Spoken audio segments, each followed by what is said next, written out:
आणि लोकांनी तुफान गर्दी करावी आणि विजय जल्लोष साजरा करावा, त्याच्या पलीकडे कोणताही प्रोटोकॉल नाही. भाजप नेते वारंवार असं म्हणता आहे की दोन भाऊ एकत्र आल्याने काही तसा विशेष फरक पडणार नाही. काल नारायण राणेंनी तेच म्हटलेलं आहे की ठाकरे बंधू एकत्र आले तरी काही फार फरक पडणार नाही. 20+0 हेच त्यांचं समीकरण आहे. नारायण राणेंनी काय बोलावं आणि काय नाही बोलावं ही त्यांची अभिव्यक्ती स्वातंत्र्य आहे. त्यांच्या बोलण्याकडे महाराष्ट्र फार गांभीर्यानं पाहत नाही. ज्या व्यक्तीनं 2-3 वेळा पक्ष बदललेला आहे, जी व्यक्ती स्वतःचा पक्ष चालवू शकली नाही, जी व्यक्ती काँग्रेसमध्ये गेली त्या काँग्रेस पक्षाला शिव्या घातल्या, भाजपात गेले तिथेही त्यांचं नीट जमत नाही सुरुवातीच्या काळापासून, शिवसेनेमध्येही त्यांनी शेवटी गोंधळ घातला.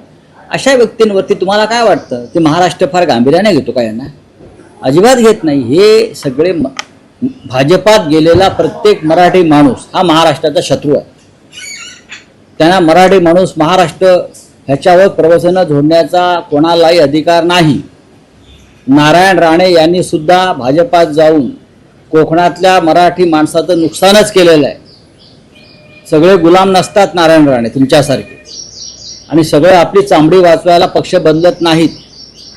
काही स्वाभिमानी लोक आजही आहेत, ती राहतील शेवटपर्यंत, म्हणून हा महाराष्ट्र टिकेल. तुम्ही आहात म्हणून महाराष्ट्र नाही आणि भाजपा आहे म्हणून महाराष्ट्र नाही, हे लक्षात घ्या. तुम्ही तुमचा जरा वयाचं भान राखा. तुम्ही कोट वगैरे घालता, टाय वगैरे लावता म्हणून तुमचे लोक ऐकत नाहीत. भविष्यात कळेल कोण काय आहे ते. भाजपमध्ये काही पदाधिकारी जे भाजपमध्ये जाणार आहे त्या संदर्भात ट्विट केलं.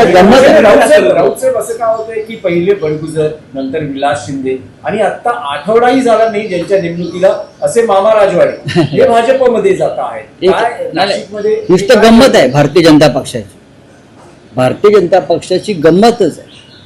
भारतीय जनता पक्ष उद्या दाऊद इब्राहिमला सुद्धा घेऊ शकतो त्यांच्या पक्षामध्ये. अशा पद्धतीनं एक तुम्हाला मी क्रम सांगतो.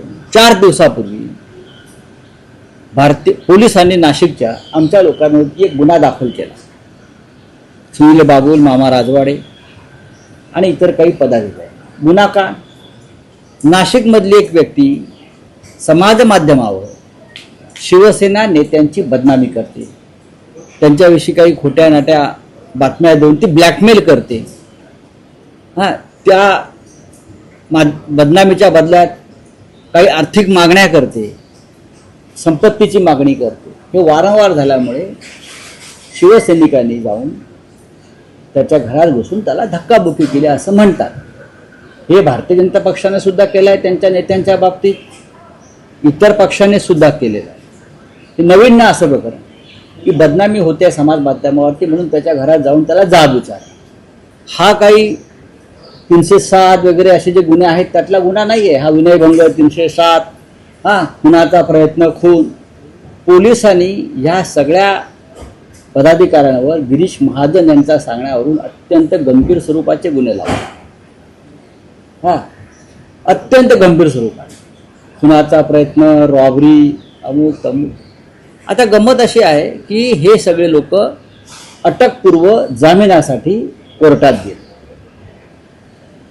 आणि 4 दिवस पोलिसांचा ससेमिरा टाळण्यासाठी